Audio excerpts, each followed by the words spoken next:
শবে বরাত পালন করা কি বিদআত?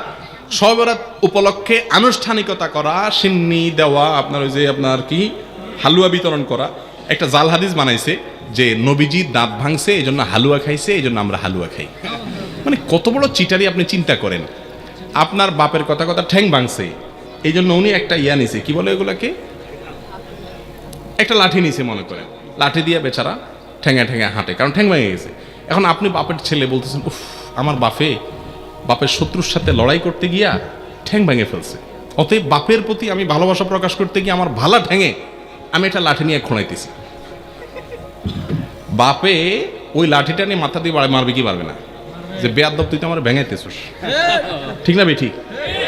তো যদি নবীজি দাঁত ভাঙিয়া হালুয়া খাইয়া থাকেন, তো আপনিও দাঁতটা ভাঙেন, ভাঙিয়া হালুয়া খান। আপনি আস্ত ভালো দাঁত নিয়া সবরাতে হালুয়া খাইতেছেন, এর চেয়ে বাটপারি আর কিছু হতে পারে? আর ওহুদের যুদ্ধ কি শাবান মাসে হয়েছে? আপনি এটা কোথায় পাইছেন? এগুলা সবগুলা হলো এই হালুয়া ঘুরির জন্য আপনার মাসালা বানাই নেওয়া আর কি। ভাইরা আমার, সবরাত কেন্দ্রিক রাত্রি জাগরণ, দিনে ইবাদত এবং আপনার আরো যত কাজ আছে, এগুলো কোনোটাই আসলে বিশুদ্ধ হাদিস দ্বারা প্রমাণিত। তবে হ্যাঁ, বিভিন্ন হাদিস থেকে এইটুকু বোঝা যায় এই রাতে আল্লাহ রাব্বুল আলামিন হিংসুক এবং শিরকারী ছাড়া বাকিদেরকে আল্লাহ সাধারণ ক্ষমা ঘোষণা করেন। কথা কি বুঝতে পারছি?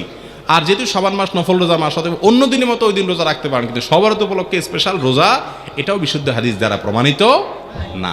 কিন্তু সবরাত নিয়ে বহুত মারামারি কাটাকাটি আছে। দুঃখের বিষয়, যে সমাজে নামাজের খবর নাই, হাজার হাজার হারামের কাজ চলতেছে, সেখানে সবরাত নিয়ে কি হয়? মারামারি হয়। আল্লাহ আমাদের বোঝার তৌফিক দান করুন।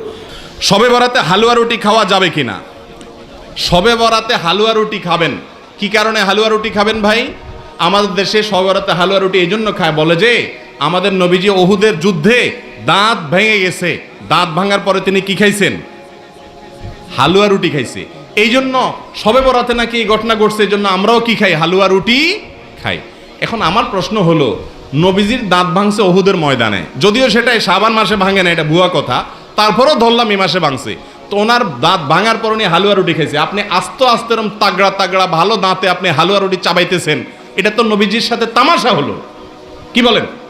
একজন বাপ পা ভেঙে গেছে, বেচারা একটা লাঠিতে ভর করে খোলায় খোলায় হাঁটে, আপনার দুইটা একেবারে তাগড়া পাও, সুঠাম পাও, সুস্থ, আপনি একটা লাঠি নিয়ে কি করতেছেন? খোলায় খোলায় হাঁটতেছেন, ভালো পাও। আপনার বাপে দেখে খুশি হয়ে যাবে না যে আমার ছেলে কত ভালোবাসে আমাকে, যে আমি খোঁড়াইতেছি এই জন্য ভালো পাও নিয়ে খোঁড়াইতেছে লাঠি নিয়ে? খুশি হবে না? ধরে জুতা দিয়ে পিটা দিবে, বেয়াদব তুই আমার সাথে ইয়ার কি করতে আইছস? নবীজির দাঁত ভাঙে হালুয়া রুটি খাইছে বুঝলাম, তো আপনি তাগড়া দাঁতে হালুয়া রুটি খাইতেছেন কোন চোখে? তো তামাশা করা নবীজির সাথে, ঠিক না ভাই? ঠিক। এগুলা ভুয়া কাজ, এগুলা করবেন না। শবে বরাত উপলক্ষে হালুয়া রুটি খাওয়া এটা গর্হিত কাজ, পটকা ফুটায় যুবক ছেলে ফেলে, এগুলো গর্হিত কাজ। মহিলাদের কোন ধরনের বোরকা পরা জায়েজ আছে? ভাই, তাদের সৌন্দর্য ঢাকে এরকম বোরকা পরা জায়েজ আছে। যেই বোরকা অনেক চাকচিক্যপূর্ণ, আজকে বের হয়েছে দেখা যায় যে অনেক চাকচিক্যপূর্ণ, এটা পরা জায়েজ নাই।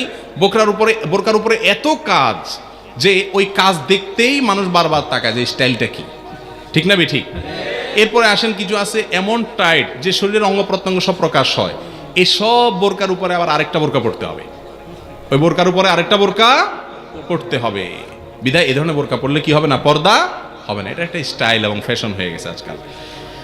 এখন তো যে বাইরে হইছে, আল্লাহ মাফ করো, ফ্যাশন শো বোরকা পরে কি হয়?